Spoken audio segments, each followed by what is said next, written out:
CEO's little girl ran to Janitor. They beat my mom, she's dying. His secret skill shocked everyone. The city never really slept. Its lights shimmered like promises that never kept. But inside the glass walls of Ellison Tower, something darker than night was unfolding. A little girl's cry would shatter silence, a janitor's past would awaken, and two lives, worlds apart, would collide forever. The thrum of the floor polisher filled the corridor, echoing softly against the marble floors. Ethan Cole moved with the unhurried rhythm of a man invisible to the world. To the executives in their tailored suits, he was just another janitor, middle-aged, quiet, forgettable. That's how he liked it. That's how he survived. But that night, something broke the routine, a muffled crash, a woman's cry, then silence, the kind that freezes blood. Ethan paused mid-motion, his hand gripping the handle of his mop. He stared at the penthouse office door. Behind it, chaos, violence, something wrong. His instincts, the ones he'd buried beneath 5 years of quiet labor, screamed. He'd promised himself he'd never interfere again. Never be the man he once was. Then the door creaked. A tiny figure stumbled out. A girl no more than 7, her hair tangled, her cheeks streaked with tears. She ran, not with noise but with desperate silence, clutching a stuffed bunny against her chest. Her eyes found Ethan wide, terrified. "Help," she whispered, voice trembling. "They're hurting my mom." For a moment, Ethan's breath caught. The hallway, the city, the whole world seemed to shrink to that single sentence. He knelt down, steady but gentle. "Where is she?" he asked. She's dying." The words cracked like glass. Something ancient flickered in Ethan's eyes, not anger, not fear. Purpose, the kind that comes from ghosts you can't forget. "Stay behind me," he said quietly. The man who'd once cleaned up messes was gone. The soldier, the medic who once saved lives in the worst corners of the world, was back. He pushed the heavy oak door open. The sight inside would brand itself into his mind forever. 4 suited men circling a woman, blood staining her white blouse, her breath coming in shallow, defiant gasps, and the janitor, the nobody, stepped forward. Violence lived here like an unwanted guest. Olivia Ellison, the CEO's wife, stood cornered, her body trembling from exhaustion but her spirit unbroken. Blood trickled from her temple, dripping onto the marble floor. One of the men, tall and cold-eyed, reached for the black cord he'd dropped. Then the sound of footsteps. Steady, controlled. "Who the hell are you?" One of them barked. Ethan didn't answer. He moved like water, silent, precise, unstoppable. The first man lunged. Ethan twisted, disarming him in a blur and driving his elbow into the man's jaw. The crack echoed. The second swung wildly. Ethan ducked low, sweeping his leg beneath him. He fell hard, gasping. By the time the others registered the threat, it was too late. The janitor had become something else, an echo of his old self. Every motion was memory, every strike clean and efficient. Within seconds, the 4 men were down, unconscious or wishing they were. Silence fell again, broken only by Olivia's ragged breathing. She stared at Ethan like she was seeing a ghost. Who are you?" she managed to whisper. "Someone who used to fix problems," he said. He knelt beside her, fingers checking her pulse, his touch professional and strangely gentle. "You have a concussion. Broken ribs, maybe. We need to move now. My daughter, she's safe," Ethan said. "You both will be." Olivia blinked, her vision fading in and out. "You shouldn't be here," she murmured. "They'll kill you too." Ethan glanced at the broken men around them, his jaw tightening. "They can try." He lifted her carefully, his arms strong yet careful, and carried her toward the door. Harper, the little girl, peeked from behind his cart, her face pale but filled with trust. Ethan looked down at her and whispered, "We're going to play a quiet game now, okay? No sound. Just like hide and seek." She nodded, and the janitor walked into the night, carrying the CEO's dying wife, followed by a child who'd already lost too much. The service elevator groaned as it descended. The air was heavy with dust and secrets. Ethan held Olivia close, her head resting against his chest while Harper clung to his pant leg. "This place smells weird," Harper whispered. "It's just old air," he said softly. "Safe air." The elevator reached the subbasement, a forgotten labyrinth beneath the building. Pipes hissed, and the faint hum of generators vibrated through the walls. Ethan moved quickly, his mind calculating routes and exits. He knew this building better than anyone. He cleaned it every night. But tonight he was escaping it. Behind him, Olivia stirred. "You're not just a janitor," she murmured. Ethan didn't respond. His silence said enough. The path wound through tunnels lit by flickering bulbs. Once they froze. A guard's footsteps echoed nearby, his radio crackling. Ethan pressed Harper gently against the wall, shielding her with his body. He held his breath until the sound faded. "Why are they doing this to us?" Harper whispered when it was safe. Ethan looked down, his voice low but kind. "Because some people think power makes them untouchable. But they're wrong." Finally, he reached the metal door that led to the alley. The city's night air hit his face like freedom. He lifted Olivia into his old pickup truck, buckling her in carefully. Harper climbed beside her mother, holding her hand tight. As Ethan started the engine, the reflection of city lights flickered in the windshield, towers built on greed and silence. He glanced at Olivia, unconscious but breathing, then at Harper, who watched him with trust too pure for this world. In that quiet moment, he felt something stir inside him. He'd spent 5 years hiding from the world, or from who he'd been, from what he'd lost. But maybe this was what redemption looked like, a second chance hidden inside a janitor's life. He shifted gears, driving toward the dark horizon, and somewhere deep inside, the soldier he once was, exiled, haunted, finally took a breath. Ethan's apartment was small, warm and filled with the quiet hum of ordinary life. Books lined the walls, their spines worn. A hand-drawn picture, 2 stick figures holding hands, hung on the fridge. He carried Olivia to his room, laying her on his bed. She looked fragile, almost unreal against the faded quilt. Harper hovered by the door, eyes wide with confusion. A small voice came from the living room. "Daddy?" Alice, Ethan's 9-year-old daughter, and appeared, rubbing her eyes. When she saw the blood on his sleeve, she froze. "It's okay," Ethan said gently. "Just an accident. This is Olivia. She's hurt." Mrs. Gable, their elderly neighbor, gasped softly but obeyed as Ethan handed her money. "Please, Martha, just take Alice for a bit," he said. "I'll explain later." Once alone, Ethan cleaned Olivia's wounds with careful precision. Every move was practiced, like he'd done this too many times before. Her breathing steadied, her pulse evened. For a moment, she opened her eyes. "You saved my daughter," she whispered weakly. He smiled faintly. "She saved you?" Her eyes searched his face. "Who are you really?" "A man who ran from his own mistakes," he said simply. "But tonight, maybe I stopped running." Outside, the city hummed like nothing had happened. But inside that small apartment, a janitor's home, 2 worlds were beginning to collide: power and poverty, despair and hope. Harper sat quietly beside her mother's bed, holding her hand. Alice peeked from the doorway, curious, cautious. Ethan stood by the window, looking out at the skyline that had once made him feel small. For the first time in years, he didn't feel invisible. Sleep didn't come easy that night. Ethan sat by the window, his old army tag hanging from his hand, the only reminder of a life he'd buried. The tag read, "Ethan Cole, Combat Medic, U.S. Rangers."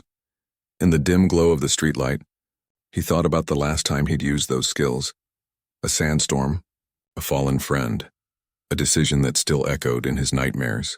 That was the day he walked away from war, and from himself. Behind him, Olivia stirred. "You were military," she said softly. He turned. "Long time ago." She winced as she tried to sit up. "They were sent by my husband," she whispered. "He found out I was leaving him. He doesn't like losing control." Ethan's eyes hardened. "And your daughter?" She saw everything. "I told her to run. She found you." For a long moment, silence filled the room, heavy but human. "I can't go to the police," she said. "He owns them. He owns everything." "Not me," Ethan said quietly. Their eyes met. 2 people from different worlds, bound by pain neither asked for. Olivia's voice broke. "Why are you helping us?" Ethan looked down at the photo on his nightstand. A woman smiling beside a little girl. His late wife. "Because someone once helped me when I didn't deserve it." The clock ticked softly. In that stillness, something shifted. The faint beginnings of trust. Outside, the city began to wake. But in a small apartment on Cedar Street, redemption had already begun.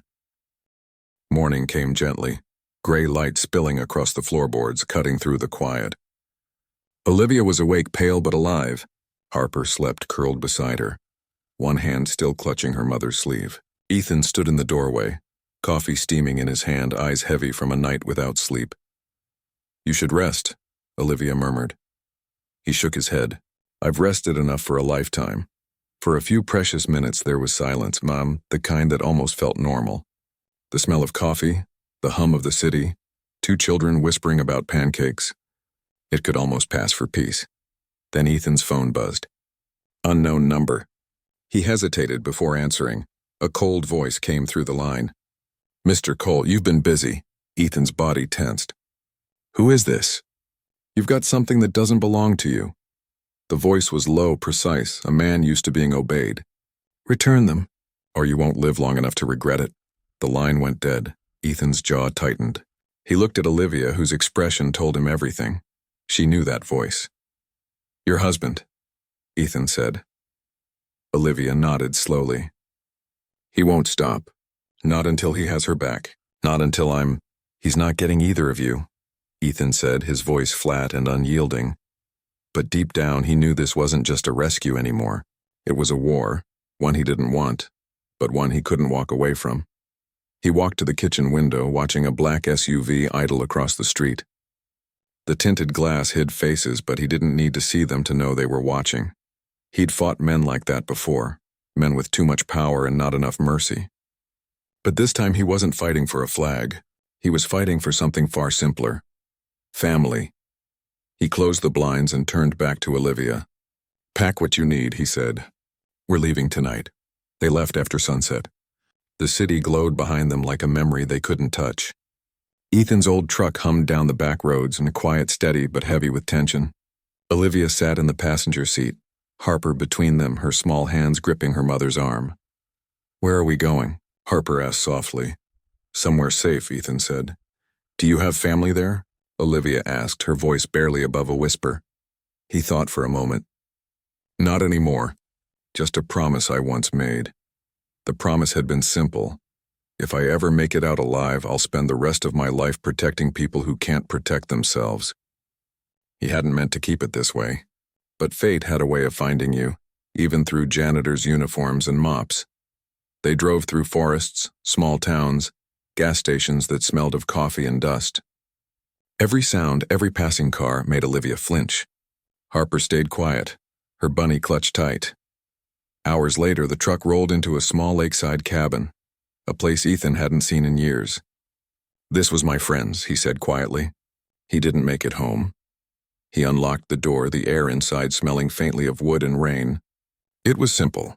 One room, a stove, old blankets. But it felt safe. Harper ran to the window, peeking outside. "It's pretty here," she said. Ethan smiled faintly. "Yeah, it is." For a moment, the tension eased. Olivia sank onto the couch, closing her eyes. "You didn't have to do this for us," she whispered. "I know," Ethan said. "But I couldn't not do it." Outside, the forest rustled softly, a whisper of peace before the storm. Ethan knew they'd be found eventually. He just hoped he could keep them safe long enough to make it matter. The night was quiet. Too quiet. Ethan sat on the porch steps, gun resting across his knees, an old relic from a life he'd buried.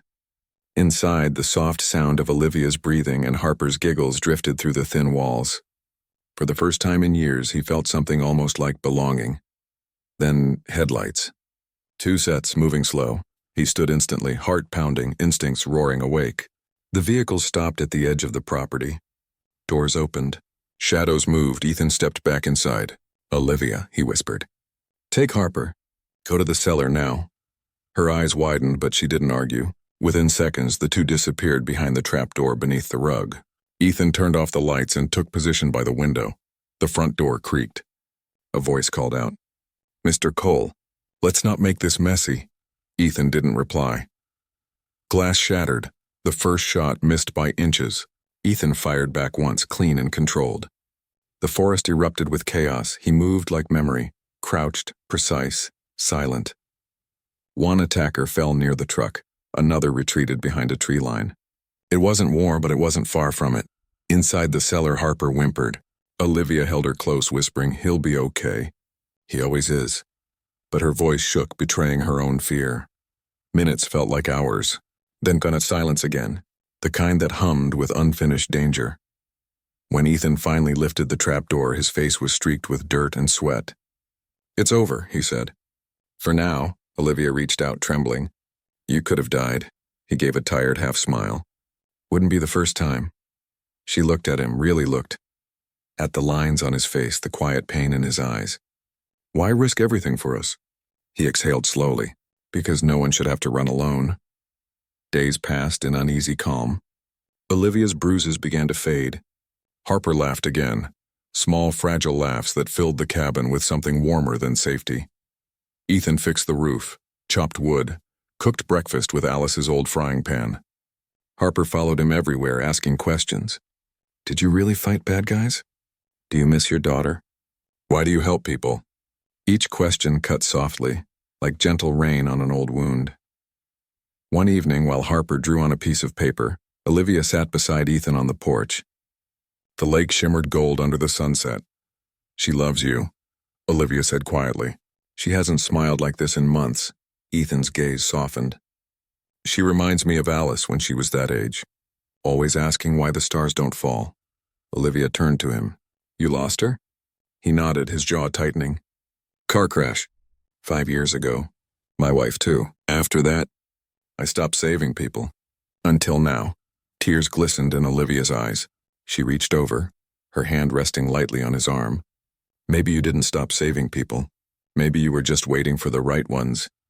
He didn't answer, just looked out at the water where the sky turned orange and blue. For the first time, Ethan allowed himself to breathe. Really breathe. The ghosts didn't vanish, but they quieted. And beside him sat a woman who had known her own kind of war. Different uniform, same scars. Morning brought fog across the lake, soft and silver. Ethan stood by the mirror in the cabin bathroom, staring at his reflection. He didn't recognize the man anymore. Not the soldier, not the janitor, not even the father who'd once tucked his daughter in with bedtime stories about courage. Just a man caught between past and purpose. Behind him, Olivia appeared in the doorway, her hair messy, her face pale but peaceful. "You're thinking too loud," she said softly. He smiled faintly.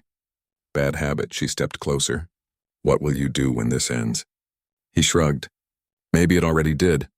Maybe this—" He gestured toward the cabin, toward Harper's laughter echoing through the walls. "Is all that was ever supposed to come next." Olivia hesitated. "You can't keep running forever."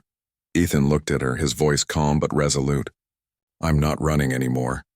She studied him for a long moment, then nodded. "Then maybe it's time to stop hiding."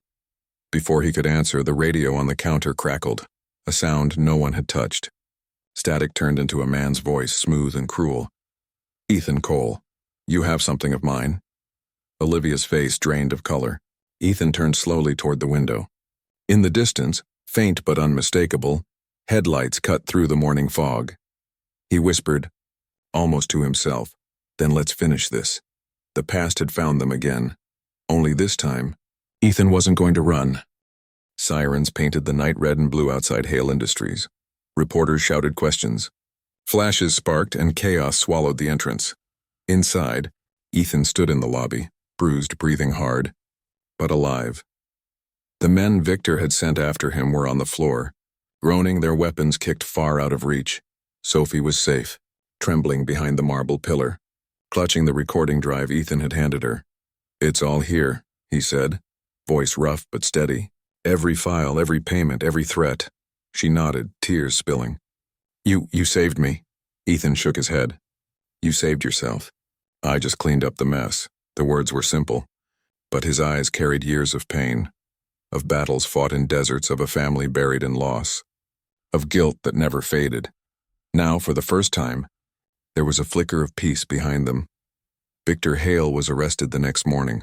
The footage aired on every major network, a billionaire in handcuffs, his empire collapsing under the weight of his crimes. The anonymous whistleblower? A single employee listed in the system as custodian night shift. Ethan watched the broadcast from a small diner, coffee cooling beside him. He didn't smile. He didn't cry. He just exhaled, slow and quiet, as if letting go of something he'd been holding for years. Sophie approached, sliding into the booth across from him. "They're calling you a hero," she said. "I'm not," Ethan replied. "Heroes save lives." "I just did what was right," she smiled faintly. "Sometimes that's the same thing." For a moment they sat in silence, two broken people sharing the same sunrise. Weeks passed. Ethan quit his job at Hale Industries. He packed his things, a few tools, an old radio, and the photo of Lila. He visited her grave that afternoon, the grass bright with dew. "I did it, kiddo," he whispered. "I finally stopped running." The wind moved softly through the trees, almost like a reply. He smiled for the first time in years, not because the pain was gone, but because it finally meant something.